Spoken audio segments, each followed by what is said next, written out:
Hi, this is Paul Pennington with PE Pennington and Company. It's my great pleasure today to have Ray Head, and we're going to have a in-depth discussion about what's going on in Austin at the Texas legislature and what we think the outcome of this legislature will be. So we hope you can tune in. Thank you. Welcome to Pep Talk, where we discuss the state of Texas real estate market as it relates to property taxes. Here's your host, Paul Pennington. So it's my great pleasure to have Ray Head today on our Zoom event, and Ray and I are going to talk about property taxes and what's going on at the Texas legislature. So how Ray Head today? Thanks, Paul. Looking forward to being with you. All right. So before we really get into it, why don't you explain what you're doing this session?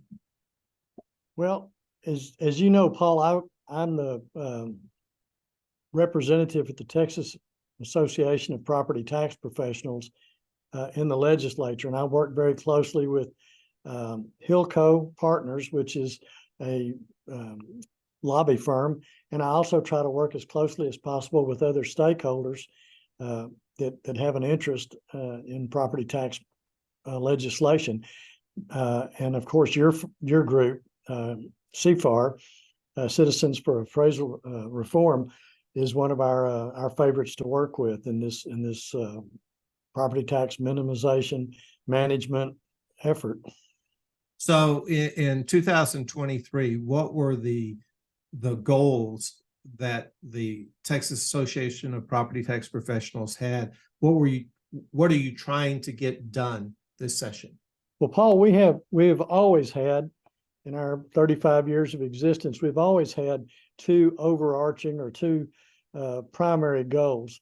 One is to ensure that there are no caps on appraisals, and the other is to make sure that we maintain the equal and uniform provisions in the code and in the law for valuing property and protecting property owners' rights to be valued equitably and uniformly with each other. Right. I mean, with each other, by that I mean our similar and like kind property owners, businesses, that sort of thing. So right. Those are our two main. Now this session, and we have a little bit different agenda every session.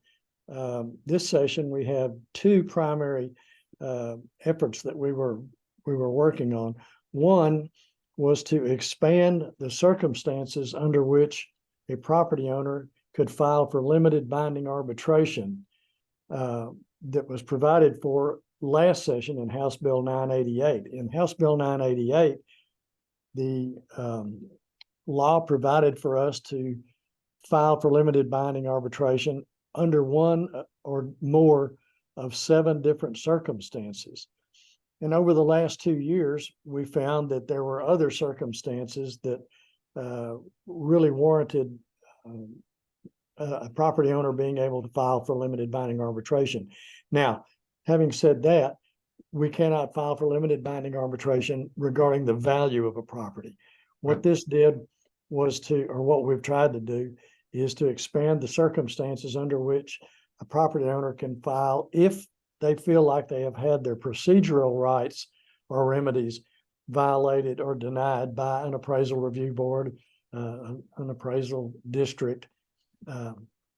So that was one of our bills, was to expand that. And what we decided to expand it to from the 7 that were provided for was to, if the appraisal district or the appraisal review board violated any provision in the comptroller's model hearing procedures, then, or if any of those were either violated or denied any of those provisions, and there's about 25 of those, then that afforded the property owner the right to file for limited binding arbitration. Well, it's basically due process. Yeah. The appeal process. Basically, that's right. And then the other bill that we had that is still working its way through the system is a bill that addresses equal and uniform concerns that we had. One of the concerns is that there are a number of appraisal districts, maybe even the majority of appraisal districts, do not recognize equal and uniform valuation as an accepted methodology when we have to file a 2525D motion. And a 2525D motion is essentially a late appeal. Right. And the but there are provisions that you have to meet. The property has to be overvalued by 25% if it's a homestead, or a third if it's a commercial or other type of property. The burden of proof switches to the property owner away from the appraisal district, and there's a 10% penalty for filing late that goes along with it. But the main problem we had with all of that is that some appraisal districts, probably about half and half, although I haven't surveyed all of them, denied a 2525D motion when we want to use equal and uniform valuation as a methodology or as a method to protest.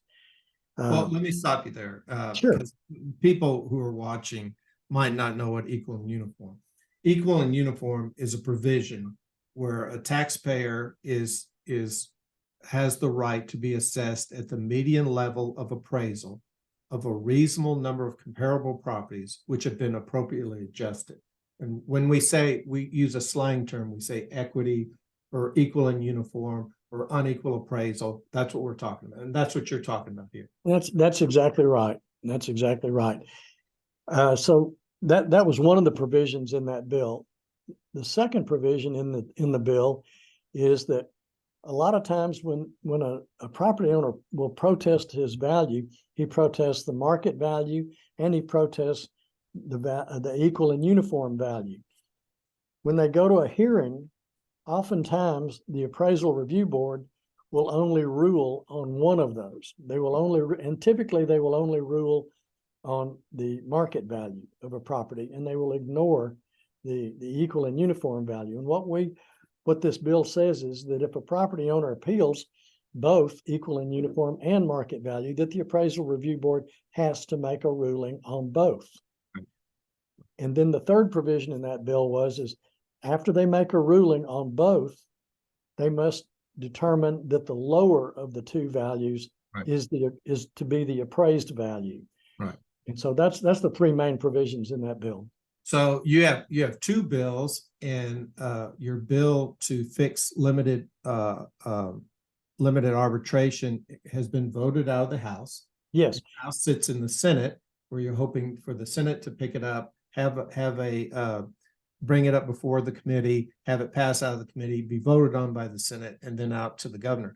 This other one on this equal and uniform, is it been voted out of the House? It has not. It has not even gotten on the calendar, the Ways and Means calendar, yet to be heard.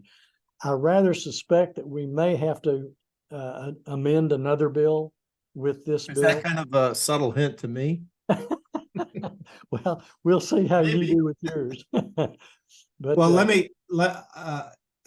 you've explained your bills, and basically the Citizens for Appraisal Reform, our bill is really just about more transparency in the system.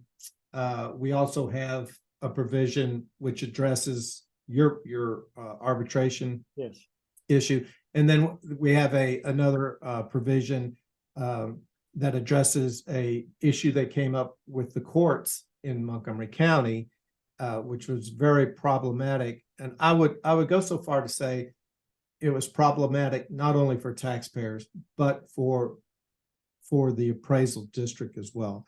And so anyway, we've got fixes for that, and we're a backup to your bill, and then we have a bunch of transparency in ours. And currently we have gone through Ways and Means. We've been voted out, and we are waiting to get voted out of the House so we can join you in the Senate. And I think I should point out to everybody that we're making this broadcast on May the 2nd, and it's all over at the end of the month. So we're all racing to get to the finish line, and so we can be done with this session.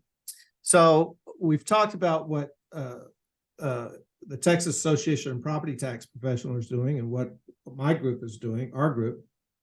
And then we have to talk about the big issue in the state of Texas. And it's been kind of interesting because you and I have been to a lot of the same meetings and been in a lot of conversations about this. And let me just see if I can briefly outline what we have. The Texas Senate came out with a plan that would give more compression to the school tax rate. And that compression idea was originally passed in 2019 in a bill called SB2 or HB3. Anyway, it's one of those. HB2, HB3. Right. And so we started compression. We passed the law for compression in 2019.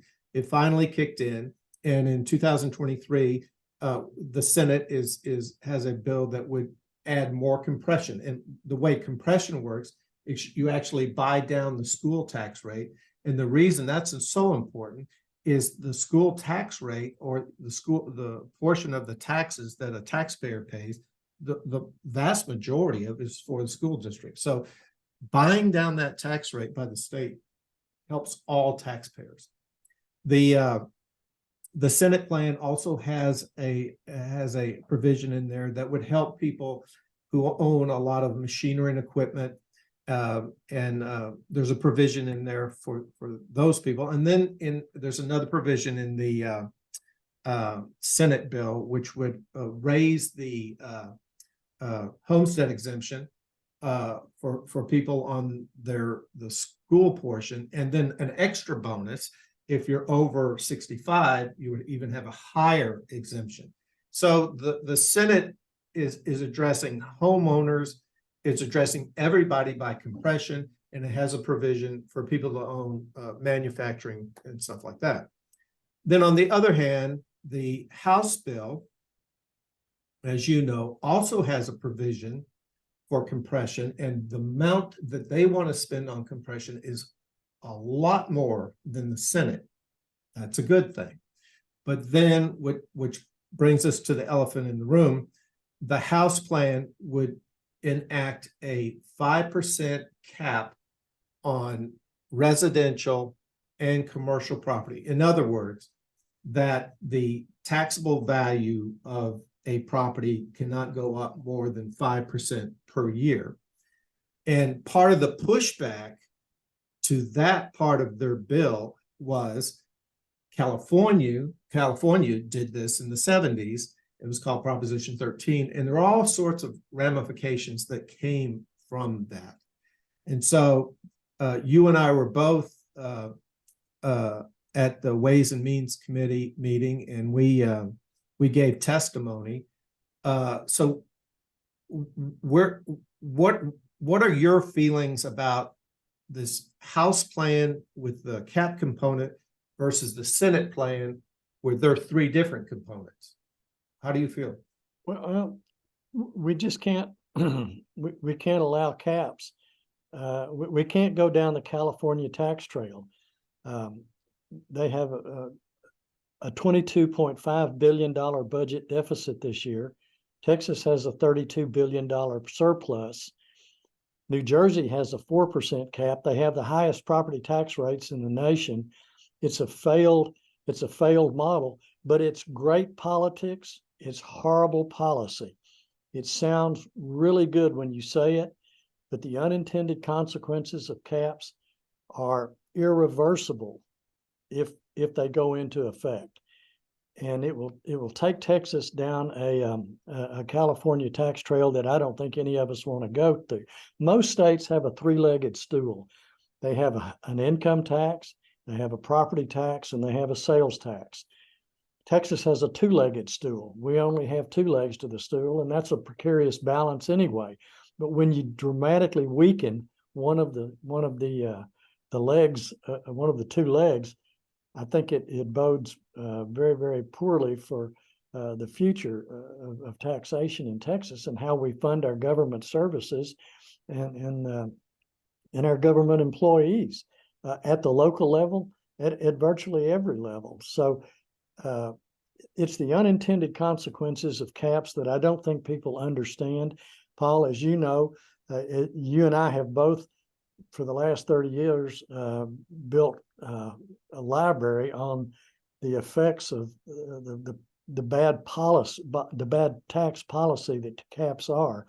And between you and me and the Pop Hutchison Law Firm, we've built a compendium of articles, studies, reports, white papers, opinion analyses, you name it. And it's about 500 pages long, and it's done by some of the most credible agencies and resources in the country.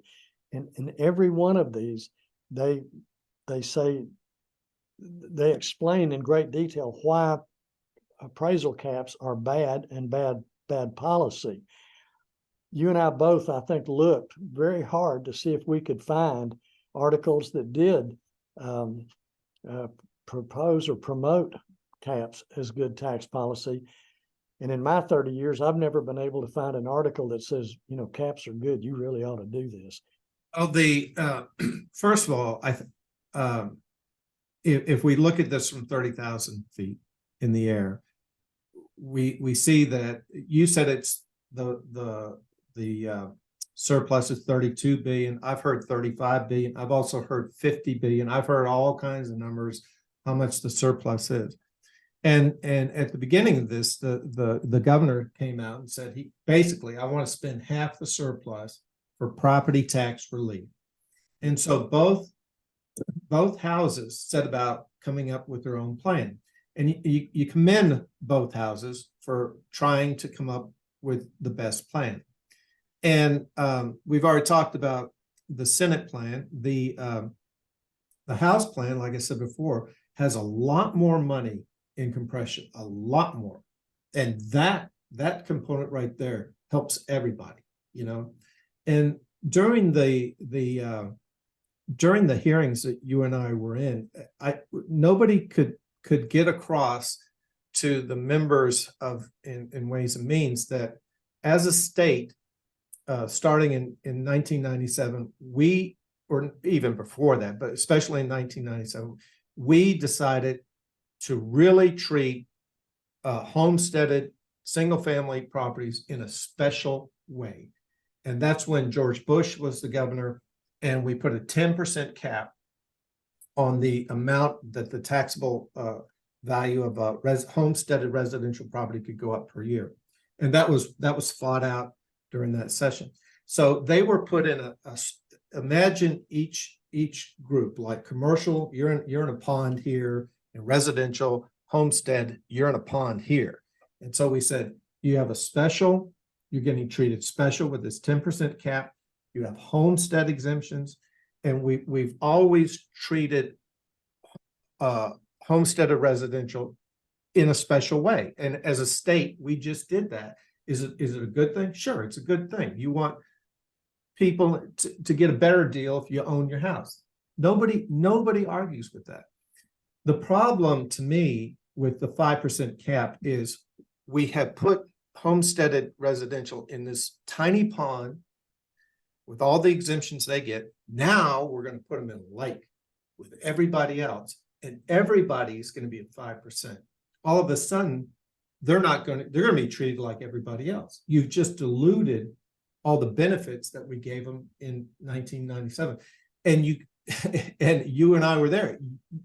It is impossible, or it was impossible, for us to convey that to the members of the committee. I mean, it was just impossible, because they were just looking at it in their minds, are saying, if it's 5%, then commercial, residential, you can plan, especially commercial, you can plan on what your taxes are going to be every year. Okay. And so that's their big selling point. But when you come back to them and you say, if everybody's values is lowered to 5% a year, but if you build a new property or if you buy a new property, the cap comes off. And so, the new guy in town is going to be here and everybody else is going to be here. Is that fair? And that was said at that committee meeting, and it had no impact at all. Or I might be too tough. It might have, maybe they didn't want to acknowledge it. I'll put it that way. But right now, like today, I sent you an article, and in that article, and both sides are planning stories in the media. And that article I sent you today was a plant by people in the House saying, these are the benefits of our plan, trying to get the public to support, the House plan. You told me today that you heard that Donald Trump came out and said he supports the Senate plan. And we're all going like, what's Trump got to do with a Texas property tax bill? So both sides are playing it. We get that. But I think you and I agree that with the clock ticking, and there's been some name calling from the Senate to the House and the House to the Senate, that you and I don't believe this will be resolved this session, right? You agree with that? I'm in agreement with that at this time. I don't see it happening. They both planted their flags. They both got their feet in the sand, and it just doesn't seem like they're going to reach an agreement before May 29. So that would lead us into a special session. So if we go into a special session, what are your thoughts? That we're in a special session and each side will be forced to the table to work out their differences? Well, I think yes, that has to happen. And the reason is every member of the legislature that I'm aware of has been under a tremendous amount of constituent pressure to do something about property tax. And I don't think these members of the legislature, and this is the only thing that makes me think it has a way outside chance of getting taken care of during the regular session, but before the end of this month. But I just don't think these people can go home and face their constituents and say, well, we couldn't come up with anything. We couldn't give y'all any relief. I'll tell you something else, Ray, that's complicated or put gasoline on the fire. When clients would come to me and they go, Paul, what do you see happening in 2023 property tax values? And I told them, I said, we had in 2022, the appraisal districts blew up values because they were trying to catch up from the pandemic. It was a big catch up year. And you're in Austin, you saw what happened. They blew values up. And so people will say, well, what do you think is going to happen in 2023? I said, typically, when you have a big blow up year of values, the next year they tend to go light. And so I'm telling people this, then the notices come out and it's like, they blew it up again. And that to me, that's just, when they do that, then people complain to their representatives, complain to their senators, and look, they're doing it again. So I think that is a bad thing. I think the name calling is a bad thing. And I'm like you, I don't think anything's going to happen this session. You might find out that it takes maybe one special session to get it resolved, maybe two, I don't know. But I agree with you. I don't see how elected officials can go home and not achieve something. You and I have talked about it, that maybe a compromise to this whole thing is maybe here's our property tax system, and we just put residential back in the small pond that we've decided that we're going to treat you uniquely in this state.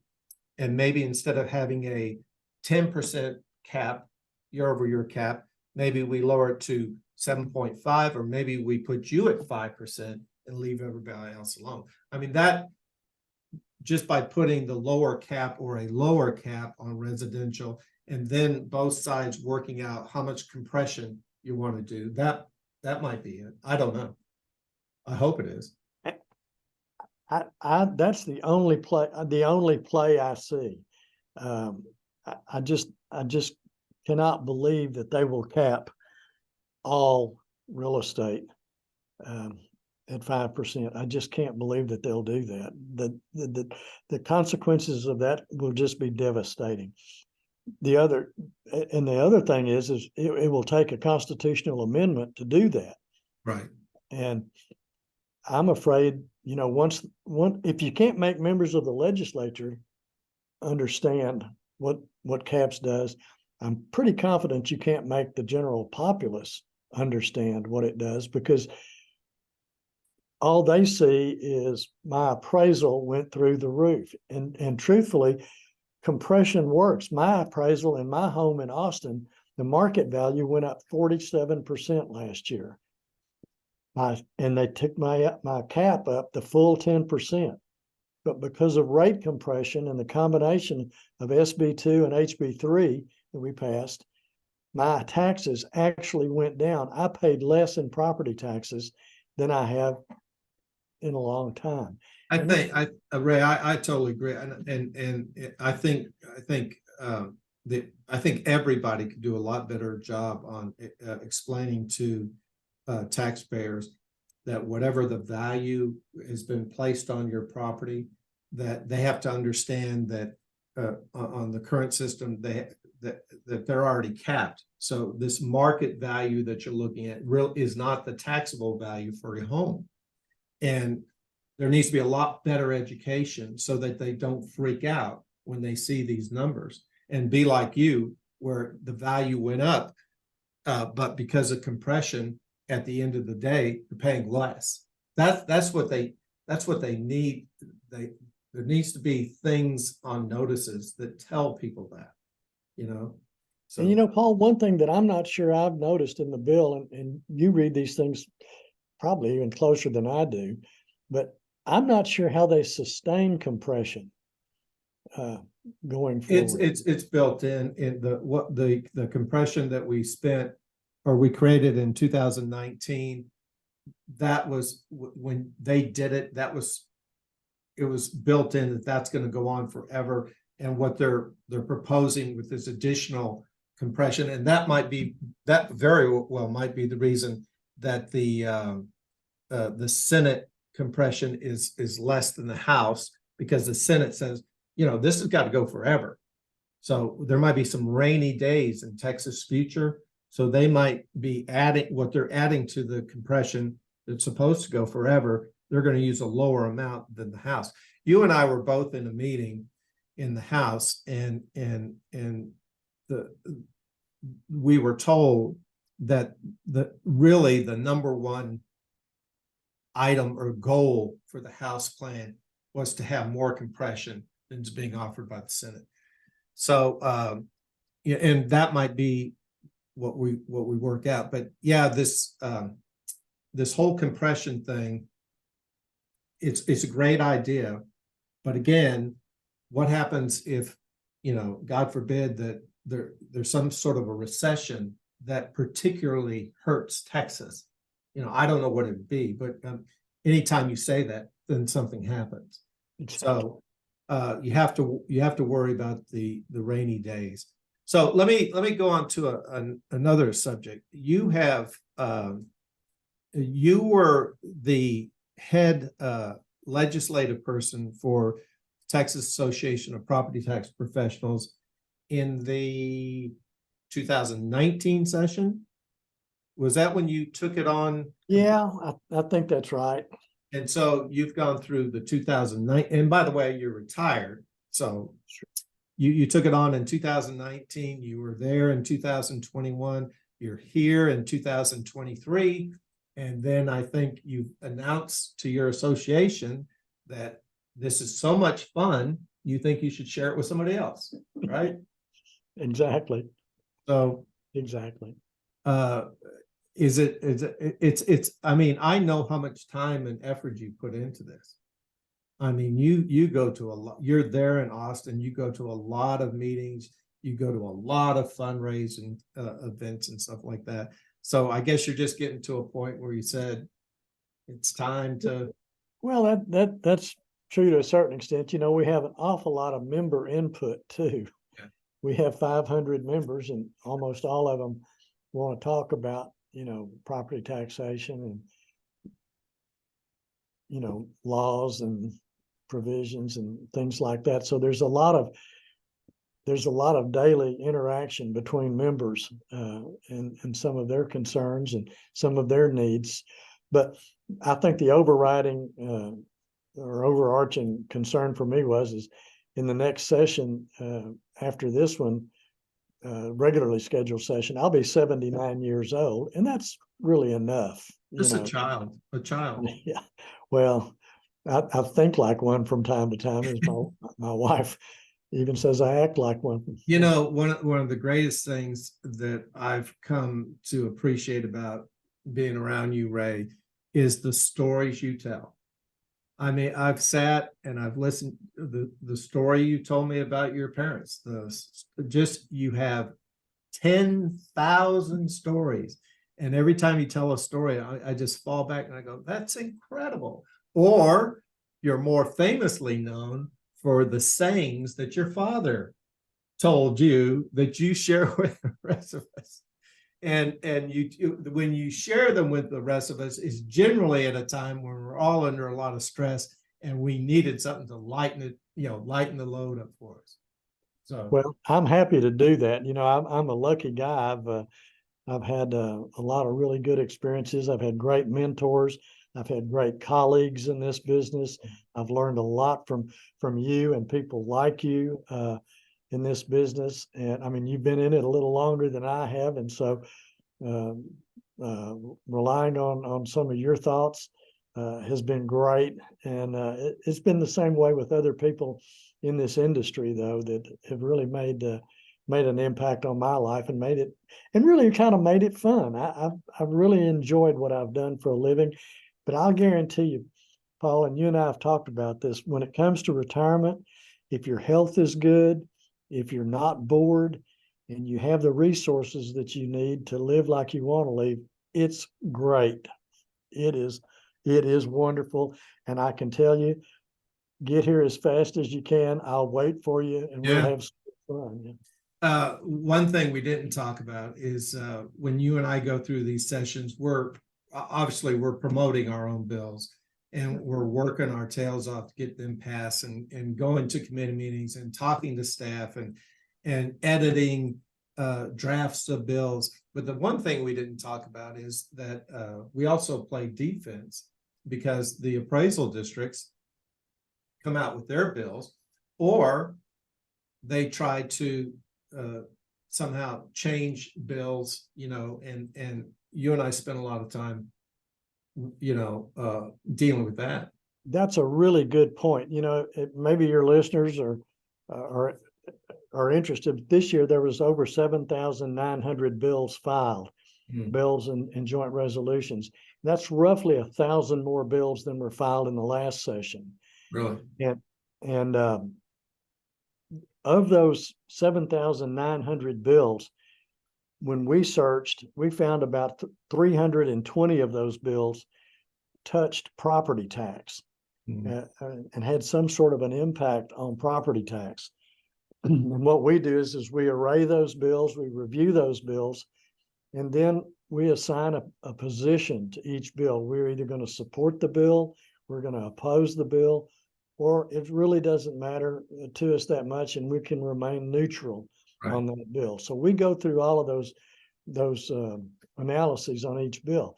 And you're right that you can't let it drop, because some of these bills will get legs. If we're opposed to a bill and it gets legs, then our defense has to ramp up. If a bill that we're neutral on all of a sudden starts taking on amendments that we're opposed to or that we support, either one, then we have to get involved in those bills. So, it's a constant vigilance that you have to. Mercifully, my Hilco partners help me with that. Yeah.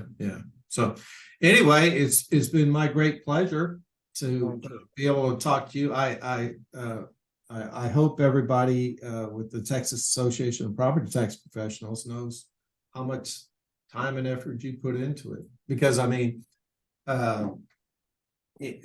you and I, we're down there when something bad happens, we're on the phone. I mean, it's a lot of time, a lot of effort.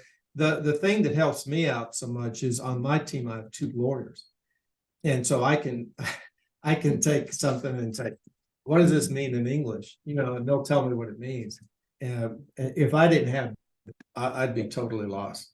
Well, and we share one of those lawyers, and I Yeah, agree. David Kaplan is one of those lawyers, and then James Harris is great the other guys. lawyer. And those guys, I'm telling you, those guys put in a lot of time and a lot of time and effort in the writing of these bills, analyzing these bills. I mean, it's incredible, and they do. We'd never be able to do this job No. without them. We No. don't have the resources and the. I don't have the bandwidth.